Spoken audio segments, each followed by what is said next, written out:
ठीक है। राधिका और कृष्ण के बारे में आप लोग सब कुछ जानते हैं।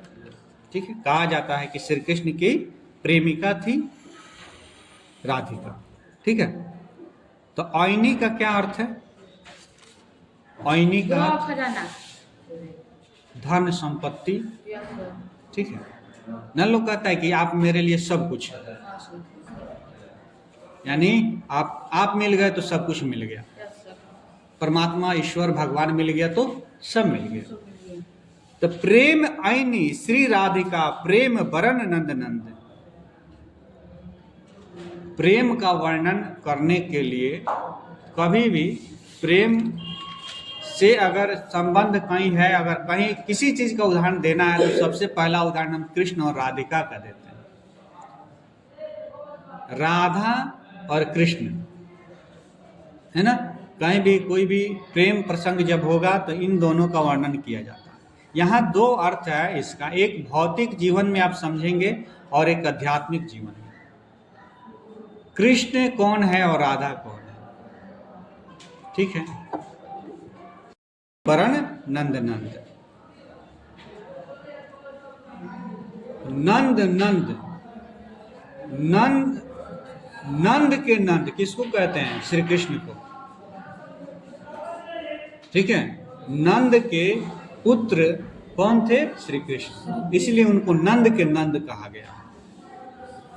ठीक है, प्रेम वाटिका के दो माली मालिन द्वंद्व। प्रेम वाटिका यानी कि प्रेम का बगीचा। ठीक है, प्रेम का बाग है, यानी कि हमारे जीवन में अगर प्रेम नहीं है तो जीवन संभव नहीं है। संभव है? नहीं है। या पृथ्वी पर जहाँ प्रेम खत्म हो जाता है वहाँ देखना, वहाँ युद्ध होता है। जहाँ प्रेम अंत हो गया वहाँ युद्ध होगा, और जब युद्ध होगा तो वह जीवन नहीं, वहाँ समाप्त, जीवन समाप्त हो जाता है। अभी युद्ध चल रहा है ना सीरिया में, इजराइल ईरान, ये सब गाजा फिलिस्तीन, रोज लाखों लोग मरते हैं। वहाँ प्रेम समाप्त हो गया, युद्ध शुरू हो गया।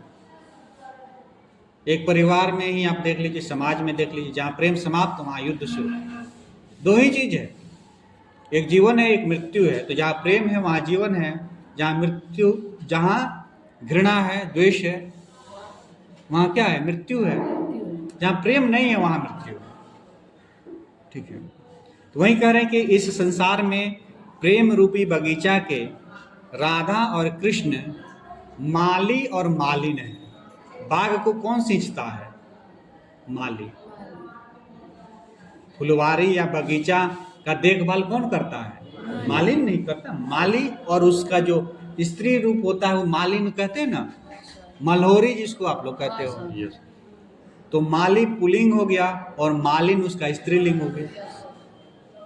तो नर और मादा, माली और मालिन दोनों मिलकर, पुरुष और स्त्री मिलकर उस बगीचा को सींचता है। और वह बाग बगीचा बेहतर खूबसूरत कब बनता है? जब उसको और अच्छा से सजाए, निखारे, उसमें फल वृक्ष पौधे अच्छे लगे, उसको क्या करे? सिंचाई करे, पानी दे, उसकी सेवा करे, तब ना वह बाग बगीचा फुलवारी अच्छा होता है। होता है कि नहीं? ऐसे छोड़ देगा तो अच्छा होगा? नहीं होगा। हाँ, तो कहने का मतलब है कि जिस तरह से फुलवारी या बगीचा का देखभाल माली और मालिन करते हैं, और उस बगीचा में कोई भी व्यक्ति अगर जाता है तो वह क्या होता है? आनंदित हो जाता है। वाह, कितना खूबसूरत बगीचा है, नहीं कहता है कि नहीं? कितना अच्छा फुलवारी है। ठीक है, तो वही कह रहे हैं कि इस संसार रूपी फुलवारी के कृष्ण और राधा माली और मालिन है, जो कि एक प्रेम का प्रतीक है, जो इस पूरे संसार में प्रेम स्थापित करने के लिए एक प्रतीक चिन्ह है। बोले ना कि जहाँ प्रेम होगा वहीं जीवन है। अच्छा, एक चीज बताओ, यह बहुत बड़ा प्रतीक है माली और मालिन का। एक आप पौधा लगा दो, सबसे पहले पौधा लगाने के लिए क्या होगा? आपके मन में एक विचार आएगा कि हमको एक पौधा लगाना चाहिए। मन में विचार आया ना, तो पौधा लगाना चाहिए मतलब क्या? एक नया जीवन तैयार करना। और पौधा काटना चाहिए ई अगर विचार में आता है तो क्या आता है? एक जीवन को समाप्त कर देगा। तो अब एक पौधा आप केवल रोप दीजिएगा, मिट्टी में गाड़ देने से पौधा तैयार हो जाएगा? नहीं, संभव है? उसको अपने दिल से उसकी सेवा करेंगे तभी ना, ऐसे हो जाएगा। समय आपको चिंता होना चाहिए कि हाँ पानी देना है, कि घास फूस हो गया है, साफ जब उसका अच्छा से परवरिश करेंगे, देखभाल करेंगे, जब उससे आप जुड़ेंगे तभी संभव है ना। इस तरह से संभव है उसका विकास? नहीं सर। यानी कि जब आप उस वृक्ष से, पौधा से, फूल से प्रेम करेंगे तब उसका क्या होगा? विकास होगा। अगर उसको छोड़ दीजिएगा तो कभी जीवन उसको मिलेगा? सूख जाएगा, मर जाएगा, खत्म हो जाएगा। तो जब तक प्रेम नहीं तब तक जीवन नहीं। तो वही कह रहे हैं कि श्री राधिका और श्री कृष्ण कौन है? इस प्रेम रूपी संसार के बगीचा जो है उसके माली और मालिन है। ठीक है, कि रसखान बता रहे हैं, मोहन छवि रसखानी लखी अब दृग अपने नाही। रसखान कह रहे हैं कि मोहन की जो छवि है, लखना माने देखना, समझना, है ना, वही ना है। गांव में भी एक मुक्ति कहता है लोग कि हमरा के तू बड़ी लखावत आ रहा, माने बुझावत आ रहा, समझावत आ रहा, कहता ना। एक वो दो सेंस में कहता है लोग, एक माने समझाना आ एक माने बुर्बक बनाना। हाँ, तो कहता है लोग वही। तो मोहन छवि रसखानी लखी अब दृग अपने नाही। दृग माने नेत्र, आंख, है ना। तो कह रहे हैं कि लखी माने देखना, समझना, कि रसखान जब मोहन की छवि यानी श्री कृष्ण की छवि यानी उनका रूप जब देखे हैं तो किससे देखेंगे? आंख से। जब आंख से किसी चीज को कह रहे हैं कि जब मेरी आंखें उनको देखी तो मेरे जो अपने आंख है वो अपने नहीं रहे, किसके हो गए?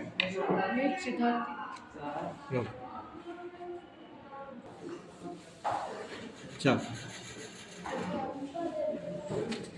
हाँ देखिए तीसरी लाइन हम पढ़ा रहे थे, मोहन छवि रसखानी लखी अब दृग अपने नाही, आचे आवत धनुष से छूटे सर से जाए।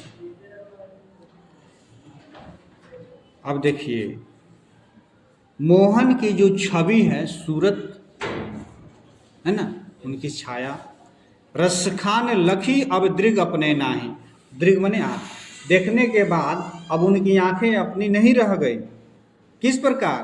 अंचे आवत धनुष से छूटे सर से जाए, यानी कि धनुष से बाण जिस तरह से छूट जाता है ना, बाण जब चलाते हैं तो क्या होता है? धनुष से खींचते हैं, प्रत्यंचा चढ़ाकर खींचे, अब बाण छूट गया, तो छूट गया तो अब फिर वापस आएगा? नहीं आएगा। तो अब वो चला गया। जिस तरह से धनुष से बाण छोड़ने के बाद वापस नहीं आ सकता है, उसी प्रकार कह रहे हैं कि जब कृष्ण की छवि देख लिए हैं अब तो मेरी आंखें, अब आंखें मेरी नहीं रह गई हैं, अब आंखें अब चली गई, अब मुझे मेरी आंखें नहीं रही हैं। जैसे कोई चीज देखता है आदमी, बस देख रहा है, होता है ऐसा कभी?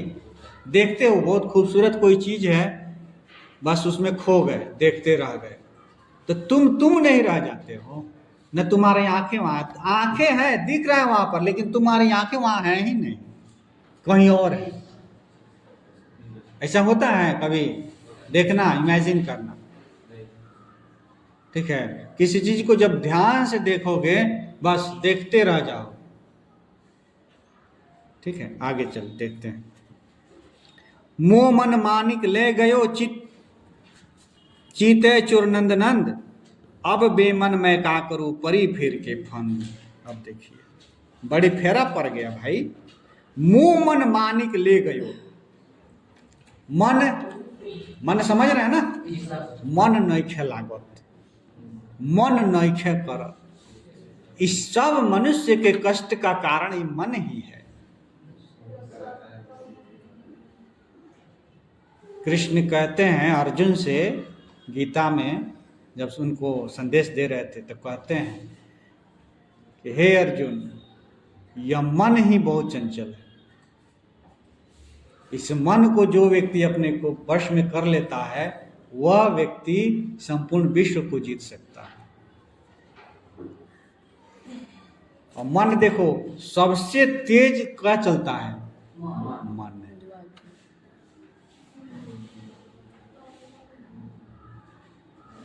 सबसे तेज, अभी यहाँ हो, अभी अमेरिका, अभी घर है, अभी लंदन, अभी क्षण भी नहीं लगता, एक क्षण भी नहीं लगता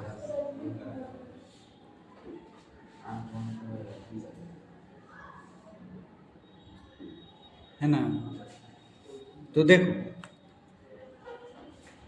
मोह मन मानिक ले गयो, मेरा मन जो मणि स्वरूप है उसको ले गयो। कौन ले गया? चितय चोर नंद नंद। इस चित्त को, मन को चुराने वाले नंद के नंद यानी कृष्ण ले गए, चुरा ले गए। अब बेमन मैं क्या करूं, परी फेर के फन। अब तो मैं बेमन का हो गया, अब तो मेरा मन ही नहीं है। अब कहीं मन जब खत्म चला गया कहीं और, तो अब वो शरीर भी नहीं है, मन गया तो सब गया। देखना, जब तुम्हारा मन नहीं लगता है तो कुछ अच्छा नहीं लगता, कुछ समझ में नहीं आता, शरीर में जान प्राण कुछ नहीं लगता है, ये सब बेकार है, सब व्यर्थ है।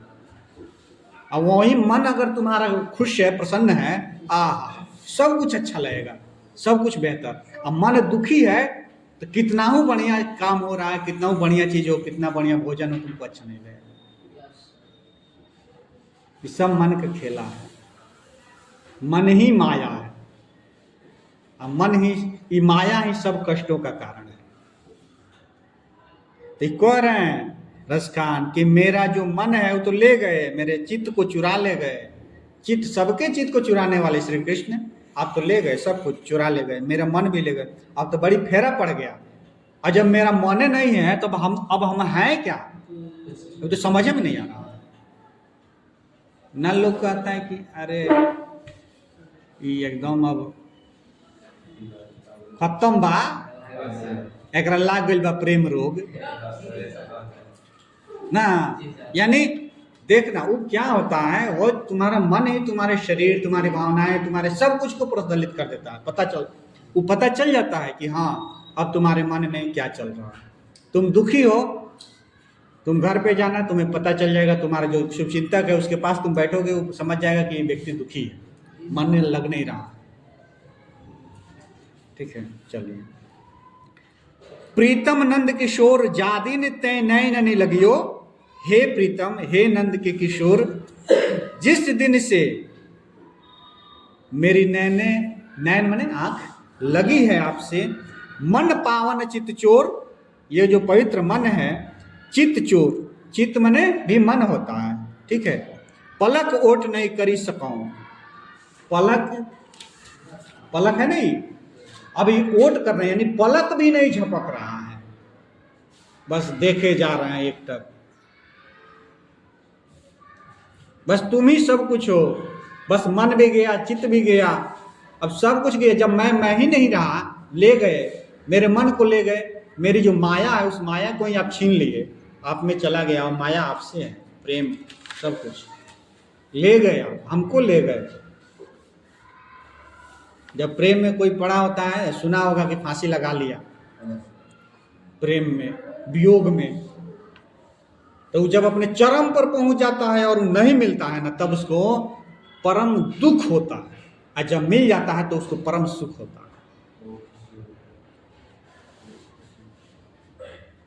एक गीत है, सुनना कभी, नैना रे नैना तो से बुरा न कोई, खुद ही रोग लगाए खुद ही बैठा। सुना? इस सारे दुख का कारण आंखें हैं।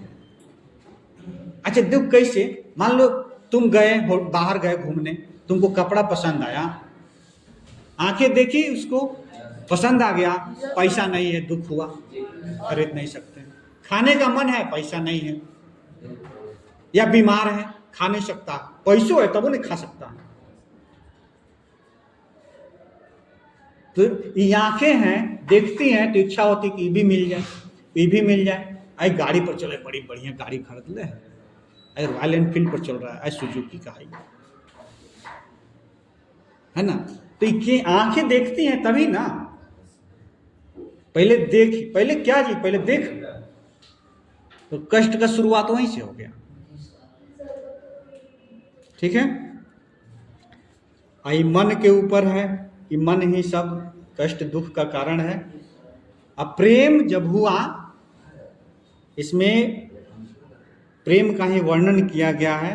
स्वाभाविक है, जब आपको प्रेम लगन लग जाएगी किसी से भी, हृदय आत्मा जुड़ जाएगा, तो फिर उसके सिवा कुछ नहीं दिखेगा आपको। साग रोटी खा के आप अपने परिवार में खुशी रहिएगा, खुश रहिएगा, मस्त रहिएगा। लाखों करोड़ों रुपया कमा लीजिएगा, अगर आपके फैमिली में प्रेम नहीं है तो फैमिली नहीं, वो नर्क है, वो परिवार नहीं है, वो नर्क है। उससे बेहतर है आप 2 रोटी कम खाइए, खुश रहिए। एक प्रेम का मतलब ही होता है त्याग, और जहाँ त्याग नहीं होगा वहाँ प्रेम नहीं होगा। समर्पण होना चाहिए तब प्रेम है। अच्छा, मान लो आप लोग 2-3 दोस्त हो, कुछ मिला खाने के लिए, अब क्या करें, हम खाएंगे, हम खाएंगे, हम खाएंगे, और उसी में होगा कि अरे आप खा लीजिए, आप खा लीजिए, आप खा लीजिए। दोनों में अंतर है। सब खा भी लेगा, खुश भी रहेगा, और दोस्ती बरकरार भी रहेगी। वो मन में वहीं खा पी लिया, सब मस्ती में है, जिसको जो जितना रुचि लगा खाए, लेकिन वहीं हम खा लें, हम तो नहीं इतना खा ले, हम उतना खा लें, इससे एक दूसरे के मन में तकलीफ होगा कि नहीं। देखो ये भावनाएं है, बस कुछ है नहीं उससे। ऐसे थोड़ी कि उतने खाकर जीवन चल जाएगा, नहीं, यह तुम्हारा समर्पण है। होता है ना, 2 रोटी बचा तो भाई आप खा लो, आप खा लो। तो ये चीज भावना होना चाहिए, समर्पण की भावना होनी चाहिए। किसी के आप कुछ अच्छा करो, किसी के लिए बेहतर करो। अभी देखो पूरे विश्व में बहुत बुरा स्थिति है, हर जगह युद्ध चल रहा है, किसी भी स्तर पर, सामाजिक स्तर पर, पारिवारिक स्तर पर, रोज हत्याएं हो रही हैं, रोज मर्डर हो रहा है, गलत काम हो रहा है, रोज होता है। लेकिन क्यों हो रहा है? यानी वहाँ प्रेम नहीं है, घृणा है, द्वेष है, ईर्ष्या है, जलन है। कोर्ट कचहरी आज बंद हो जाएगा, आज बंद हो जाएगा, हथियार का कंपनी फैक्ट्री सब आज बंद हो जाएगा, केवल मनुष्य के अंदर प्रेम जागृत हो जाता है। किसके लिए बंदूक गोला बारूद बनाते हो? मारने के लिए ही ना। बंदूक बना हथियार क्या करेगा? किसी को जीवन देगा या जीवन लेगा? लेगा। जीवन वो दे नहीं सकता, ले नहीं सकेगा। और मान लो बगीचा तुम लगाए, फुलवारी लगाओ, तो फूल सुगंध देगा ना, वो किसी का जान ले सकता? नहीं।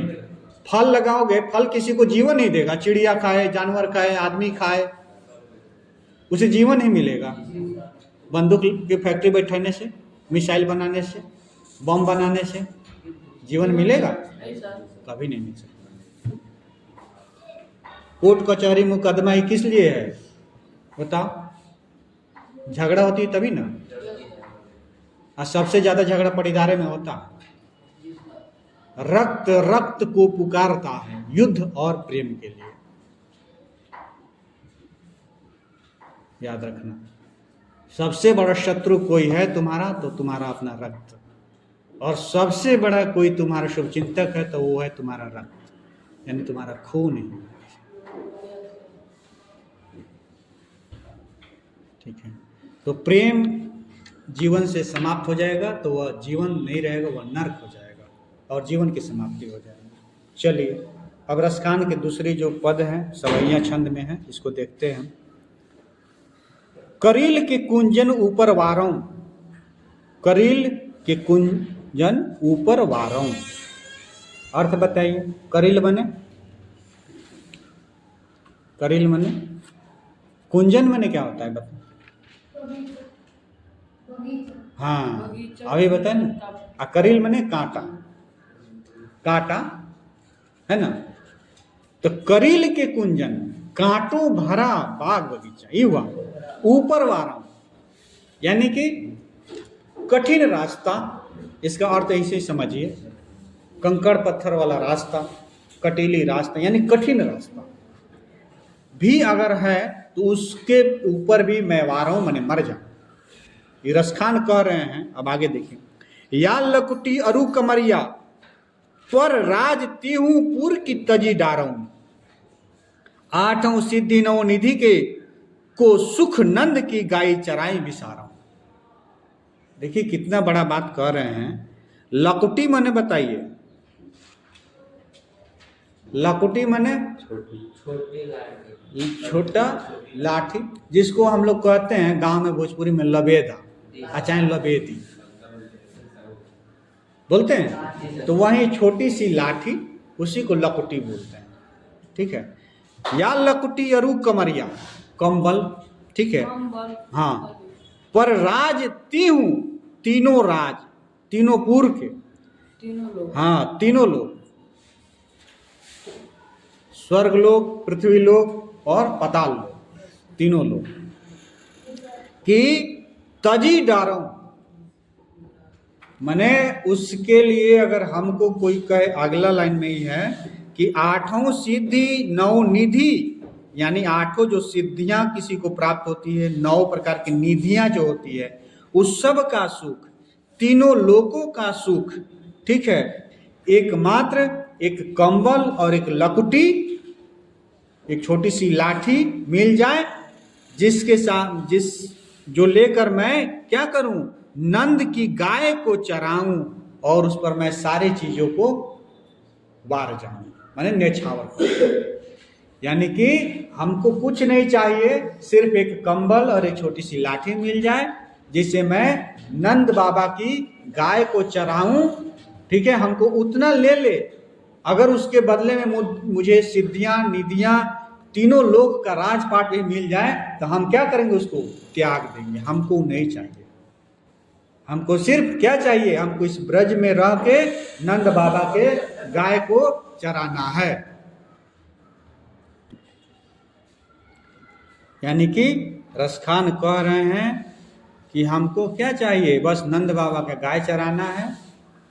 अगर हमको ईश्वर सिद्धियां दे दे, 9 प्रकार की निधियों से हमको मने दे दे, अगर तीनों लोग का राजपाट दे दे, तो हम क्या करेंगे, उसको त्याग देंगे। तजी मने त्याग देना, त्याज देना। और मुझे एक लकुटी मिल जाए, छोटी सी लाठी और एक कंबल, मैं नंद बाबा की गाय चराऊंगा। ठीक है, रस खानी कबों इन आँखी सो ब्रज के बनबाग तड़ाग निहारो।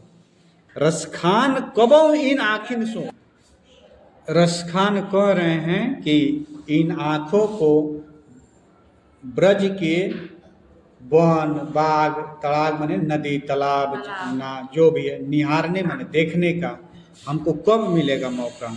कोटि करऊं कल धौत के धाम करिल के कुंजन ऊपर वारऊं, यानी कि करोड़ों सभी काल के, काल होता है ना, काल जो मृत्यु का देवता, इसको काल कहते हैं, है ना। उस सब क्या है, हमको सब चीज जो भी उससे अगर मिलने वाला लाभ होगा, हमको सुखमय जीवन होगा, उस सब को हम क्या करेंगे, त्याग देंगे। ठीक है, हमको करील मने कटीली या कंकड़ पथरीली रास्ते पर, कहाँ, उस बागीचा में, उसके ऊपर वहीं रहने के लिए, वहीं हम अपना जीवन बिताने के लिए हम सब कुछ क्या करेंगे, त्याग देंगे। यानी कि हमको ब्रज में रह के नंद बाबा की गाय चराना है। ठीक है, उस कटीली पथरीली रास्ते पर ही हमको चलना है, उसमें हमको वही आनंद है, हमको वहाँ के बाग बगीचा, नदी तालाब झरना देखना है, इसी में मुझे आनंद है। ठीक है।